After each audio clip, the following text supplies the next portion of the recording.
Come in for a scary story, if you dare.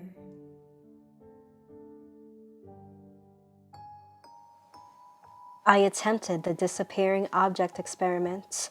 The results shocked me.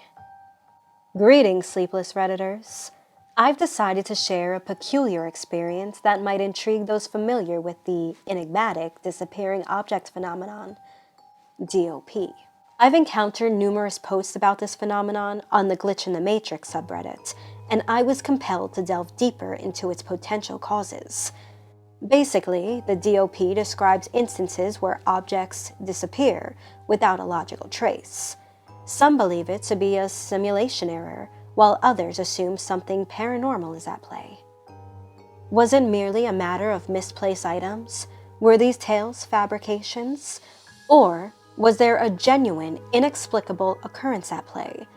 These questions gnawed at me, igniting my philosophical curiosity. Initially, I dismissed the phenomenon as nonsense. However, my skepticism gradually eroded as I delved into the subject. While browsing the WikiHow website, a curious article titled, "How to Do the Disappearing Object Experiment," caught my eye. Intrigued by the unknown, I clicked on it. It has since been deleted due to several deaths, all relating to the experiment. The steps outlined in the article were as follows. Select a small round object that can fit into tight spaces. Grasp the object firmly, vividly imagining the texture and color. Place two identical objects side by side in a spacious open room devoid of hiding places. Close your eyes and kick the objects in opposite directions. Open your eyes and search for the objects. If one or both is missing despite moving all the furniture, congratulations! Your object has vanished into the ether. If the objects haven't disappeared after numerous attempts, repeat the process with your eyes open. While initially skeptical, my boredom and curiosity compelled me to give it a try. I had a supply of unopened golf balls, ideal for the experiments. I conducted the experiment in my spacious yet moderately furnished living room, ensuring all doors were closed and my cat was removed from the area.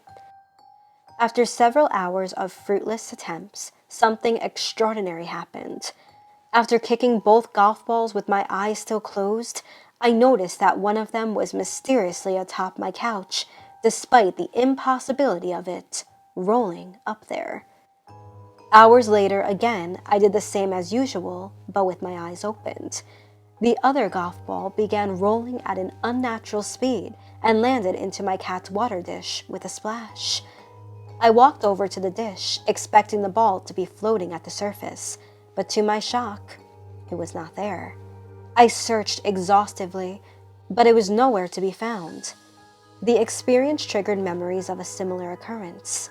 One night, I had misplaced my house keys, searching the entire house to no avail. They never reappeared in their original spot. I was angered by the burden of having to buy new house keys. I noticed that my cat's water dish was dirty, so I went to my kitchen sink to clean it out. As I was refilling the dish, I noticed that the running water flowed right through the bowl as if it didn't have a bottom.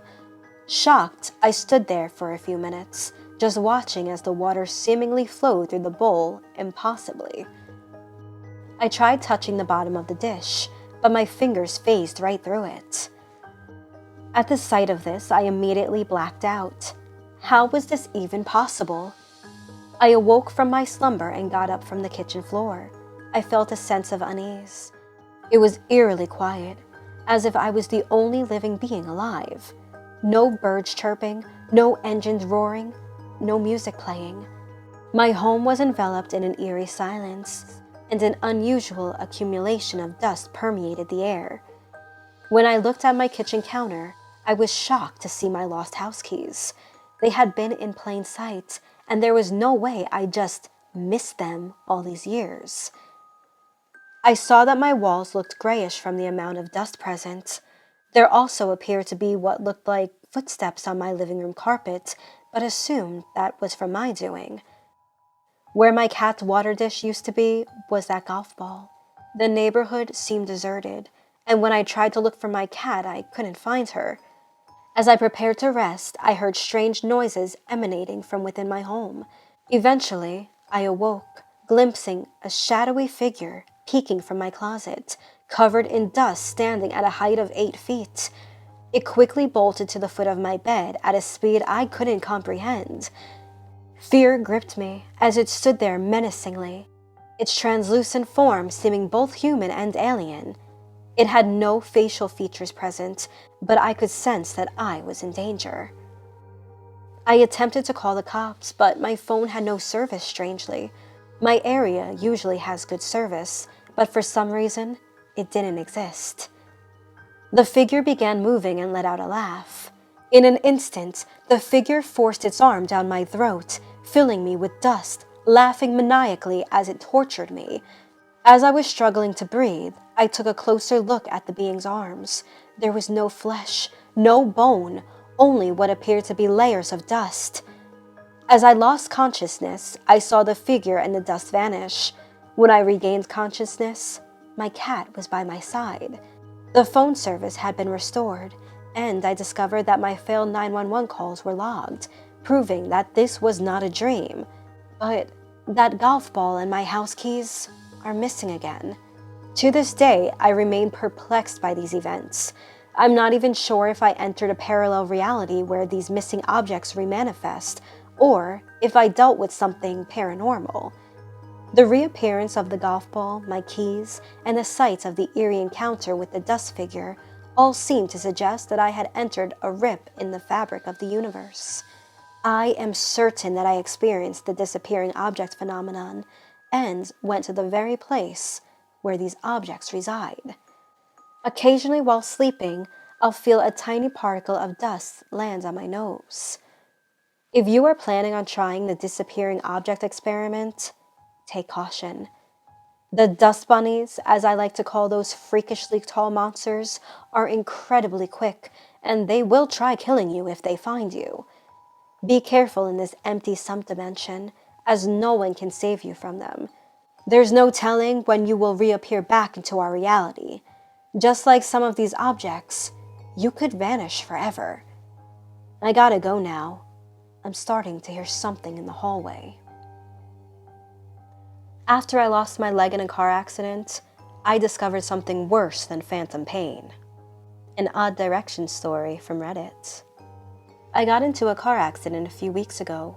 One moment I was tapping my finger along to Boston's More Than a Feeling on my morning commute to work. The next, I was in a hospital gown in an unfamiliar white room. A doctor told me a semi had blown through a red light and T-boned me on the driver's side of my car. The end result was having my left leg amputated below the knee.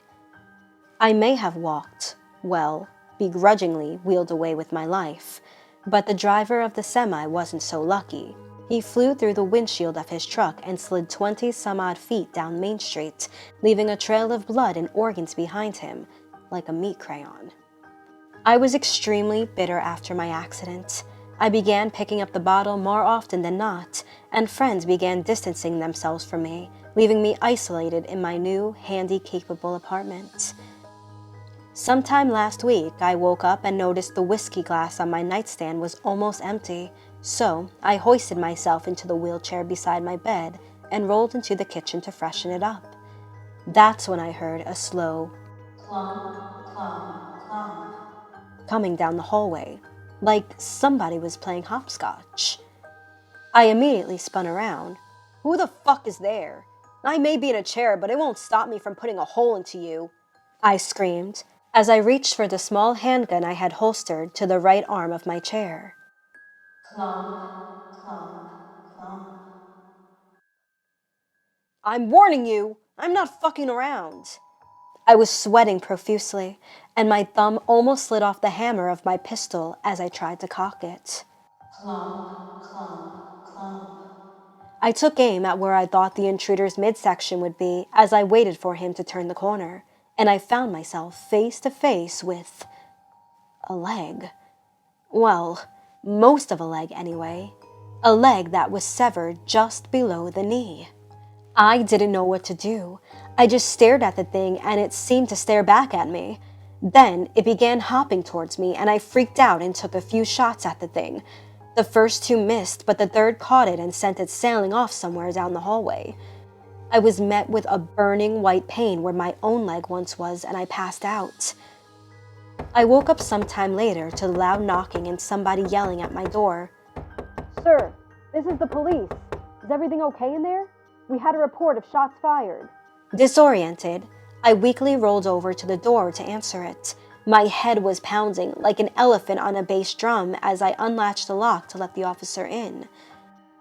The cop looked down at me and frowned pitifully. I must have looked like a wreck. I hadn't showered in a couple of days and reeked of booze. That's when I realized I spilled the remnants of my drink into my lap when I passed out, making it look like I pissed myself. "Yeah, somebody broke in, but I scared them off, I guess." The officer raised an eyebrow and told me he would have to make a report of this. He didn't seem to want to stick around too long, something I was getting used to. My new disability combined with my disheveled appearance seemed to make a lot of people uncomfortable. I locked the door back up and began to wheel myself towards the kitchen to get back to business when I froze up. The fucking leg was standing beside my open living room window. I saw the calf muscle tense up like a runner about to take off. "Wait!" I yelled, but it was too late. The leg went flying out of the window. I sped over as fast as I could and passed out just in time to see it smack to the ground, 8 stories below. I had experienced phantom sensations before where my leg used to be, like an itch that's now impossible to scratch, but I had not yet felt phantom pain. When the leg hit the ground, I felt an explosion of agony, like a hydraulic press had come down onto my shin. I felt bones that were no longer there cracking and breaking. I don't know what to do. I'm being haunted by my leg. Maybe I'm going insane, but this thing keeps fucking with me. Last night, I woke up to a sharp pain and found the foot merrily hopping around in thumbtacks. I don't know why this is happening, but I'm starting to think that maybe it can't pass on without the rest of me. Some nights I wake up and see it in my wheelchair flickering at my gun with its big toe. It wants me to join it. And at this point, I'm really starting to see that as an option. Have any of you heard of something like this? This thing is wearing me out, and I'm at a loss for what to do, so please, drop me a line. Any advice at all? Thanks.